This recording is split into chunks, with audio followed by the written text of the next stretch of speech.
Bismillahirrahmanirrahim. Assalamualaikum warahmatullahi wabarakatuh. Teman-teman, apa kabar semuanya? Kembali lagi bersama saya Muhammad Hussein di channel Muhammad Hussein Gaza. Alhamdulillah, semoga antum semua senantiasa dalam lindungan dan bimbingan Allah Subhanahu wa taala, senantiasa dijauhkan dari mara bahaya, diberikan rizki seluas-luasnya dan dipermudah oleh Allah dalam mengamalkan ibadahnya, seluruh perintahnya, dan menjauhi seluruh larangannya. Baik, pada kesempatan kali ini saya ingin membahas satu tema yang sangat fresh banget teman-teman, dan ini jujur saja ini menyisakan sebuah kerisauan dalam hati saya, karena baru saja saya mendapatkan link berita yang cukup kontroversi, sangat kontroversi, mungkin tidak hanya cukup.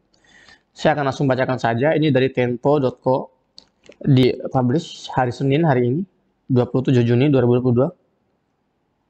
Israel lolos ke Piala Dunia U20 yang akan digelar di Indonesia. Begini sikap PSSI. Ya kan? Kontroversi kan? Israel lolos ke Piala Dunia. Maksudnya Piala Dunia sepak bola di sini ya. Under 20. Maksudnya di bawah usia 20 tahun yang akan digelar di Indonesia.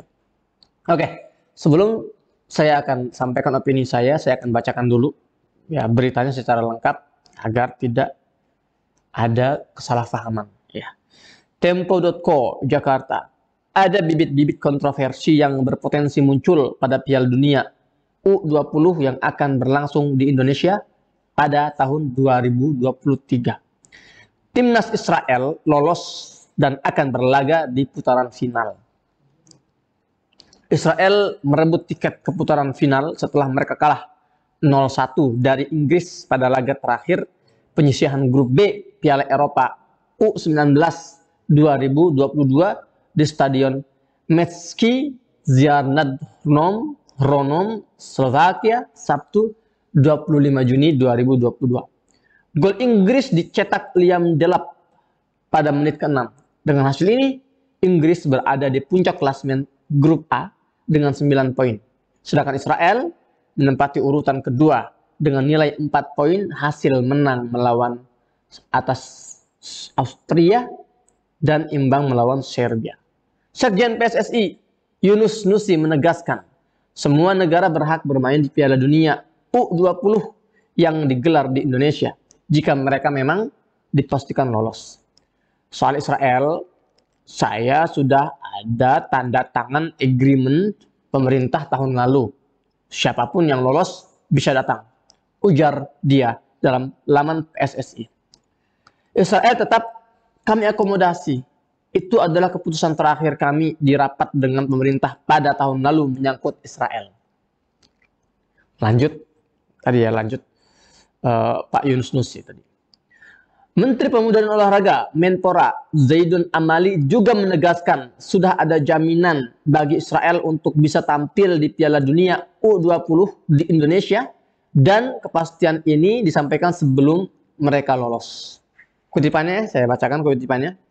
Sudah kami bahas sejak 2019, semua negara yang lolos menjadi peserta Piala Dunia U20 tahun 2023 dipersilahkan untuk bermain, ujar Amali pada 23 Juni lalu. Jadikan olahraga itu tidak ada urusan dengan politik. Karena itu FIFA sudah menyampaikan kepada kami, siapapun negara yang lolos harus bisa bertanding di Indonesia. Jadi tidak ada masalah. Pasti pihak keamanan kita akan memberikan rasa aman. Ini hal yang perlu diperhatikan. Ini kata Pak Amali tadi. Di sini juga ada tulisan daftar tim yang lolos ke Piala Dunia Under 20. Kita nggak usah baca ya. Ya, kita hanya ingin menggarisbawahi tadi aja pernyataan Pak Yunus Nusi, Sekjen PSSI, ya, yang sekali lagi saya ulangi kutipannya. Dia mengatakan soal Israel, saya rasa sudah ada tanda tangan agreement pemerintah tahun lalu. Artinya pemerintah sudah setuju. Siapapun yang lolos bisa datang. Dan tadi juga dikatakan oleh Menpora, ya. Tadi juga dibahas oleh Menpora, ya. Di kutipan kedua dia bilang jadikan olahraga itu tidak ada urusan dengan politik. Jadi menurut Pak Menpora ini yang terjadi di Palestina ini adalah konflik politik. Ya. Makanya jangan jadikan olahraga itu urusan politik. Ini juga sebetulnya ya, mohon maaf, ini tanpa mengurangi rasa hormat kepada Bapak Menpora. Memang ini juga selalu dijadikan alasan atau argumen negara-negara Barat pendukung Israel yang mereka itu tidak setuju dengan adanya aksi-aksi boikot negara-negara di dunia terhadap Israel dalam keikutsertaannya di beberapa perhelatan kompetisi olahraga. Nah, saya sebagai seorang netizen, saya sebagai seorang warga, ya tidak salah-salah banget ya kalau kita beropini, gitu loh. Pertama, saya ingin bahas tentang konflik Palestina dan Israel. Beberapa kalangan sangat kekeh, sangat keras kepala, berpendirian bahwa konflik di Palestina itu adalah konflik politik semata. Sebagian yang lain mengatakan itu bukan konflik politik, itu konflik agama. Nah, jadi mana yang harus kita percayai? Mana yang harus kita pilih, gitu kan? Bagi saya pribadi, sebagai seorang aktivis kemanusiaan yang sudah tinggal di Palestina ya, sejak 2011 dan bersentuhan langsung dengan konflik Palestina, tidak hanya sebagai saksi sejarah, namun korban penjajahan Palestina. Saya bisa katakan bahwa konflik yang terjadi di Palestina ini heterogen. Tidak bisa kita batasi gitu ya.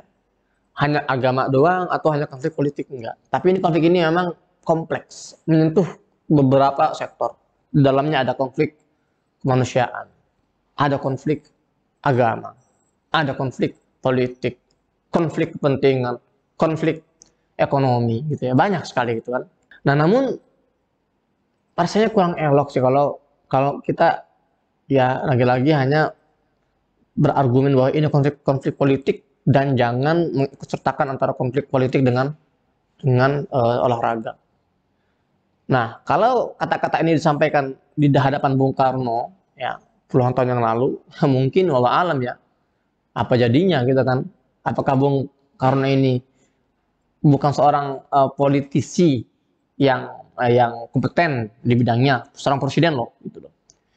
Dan Bung Karno pernah tahun 1998, Bung Karno pernah memberikan instruksi langsung kepada jagoan-jagoan ya, sepak bola Indonesia saat itu.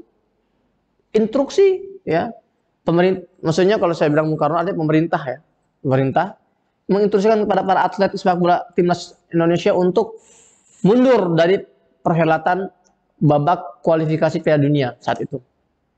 Ya, untuk mundur karena saat itu Indonesia harus berhadapan dengan timnas Israel.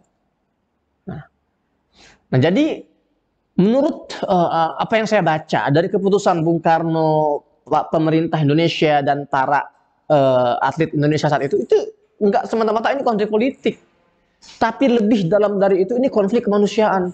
Ini adalah bentuk solidaritas, bentuk prinsip kita Indonesia yang menentang adanya imperialisme dan kolonialisme. Apakah sudah berubah sekarang statusnya? Dulu Indonesia, dan sampai sekarang pun Indonesia masih tegas menyatakan bahwa Israel ini adalah kolonial, imperial, penjajah. Apakah sekarang sudah berubah situasinya atau apakah sudah berubah statusnya? Ya. Dulu tahun 58 itu Israel juga sudah memproklamirkan diri sebagai sebuah negara, karena Israel kan memproklamirkan diri tahun 48 ya. Seperti itu. Nah, bukan hanya sekali dua kali ya, di beberapa perhelatan Asian Games juga Israel ya banyak mendapatkan boikot. Boikot ini bukan artinya tanpa alasan, tanpa sebab tiba-tiba negara-negara ini tidak mau bertanding melawan Israel, bukan. Tapi apa? Tapi karena negara-negara ini sadar bahwa mereka tidak mau mengakui kedaulatan sebuah entitas yang mengaku sebagai sebuah negara yang berdiri di atas penjajahan terhadap negara lain, yaitu Palestina. Dan ini juga yang menjadi prinsip Indonesia saat itu. Ya, bukan hanya ketika Piala Dunia 58 ya, tapi juga ketika konferensi Asia Afrika di Bandung. Semua negara Asia diundang. Tapi Israel yang juga letaknya di Asia saat itu tidak diundang oleh pemerintah Indonesia. Apakah karena diskriminasi? Bukan. Karena di sini ada prinsip kemanusiaan yang diusung, yang diperjuangkan oleh Indonesia. Dan saya sangat berharap ini tidak berubah. Dan kemudian teman-teman, saya juga akan membaca satu artikel juga sangat bagus sekali menurut saya ini. Judulnya itu adalah Mengucilkan Israel di Arena Olahraga bagian 1. Jadi, pemboikotan ini bukan hal baru. Ya, beberapa tahun terakhir ini, 2021, 2020, banyak atlet-atlet dunia, atlet judo, atlet catur, dan bukan dari negara-negara muslim doang, negara non-muslim pun banyak itu, yang mereka menolak, mengundurkan diri ketika harus berhadapan dengan Israel. Ya karena mereka, kenapa? Bukan atas dasar politik, tapi atas dasar kemanusiaan, atas dasar tekanan. Jadi atlet-atlet ini, mereka menangis melihat penderitaan orang Palestina, dijajah, dibantai, dan mereka nggak bisa berbuat apa-apa. Mereka nggak bisa ke Palestina untuk menyeka air mata anak-anak yang kehilangan ayahnya. Mereka tidak bisa datang ke Palestina untuk menepuk punggung warga Palestina untuk menguatkan mental mereka. Nggak bisa. Nggak bisa juga mungkin mengirimkan dana karena keterbatasan satu dan lain hal. Ya. Tapi apa yang mereka bisa lakukan? Mereka memberikan dukungan kepada Palestina dengan mundur, ya, dalam pertandingan mereka ketika menghadapi Israel sebagai bentuk protes bahwa mereka tidak setuju, mereka tidak sudi dengan apa yang terjadi di Palestina, pembantaian, pengusiran, penjarahan, pembunuhan. Jadi mereka berteriak dengan gaya mereka, gitu loh. Nah, dan sekali lagi bukan masalah sekedar semata-mata politik, tapi ini lebih ke hati nurani, masalah ya prinsip sebuah negara yang menjunjung tinggi kemerdekaan, anti kolonialisme dan imperialisme. Jadi itu kurang lebih teman-teman opini saya terhadap keputusan dari pihak PSSI dan pemerintah. Ya, saya sangat berharap perhelatan U20 tahun depan Indonesia ini akan berjalan lancar. Ya, Allah berkahi gitu kan. Kemudian juga sukses, itu harapan saya gitu.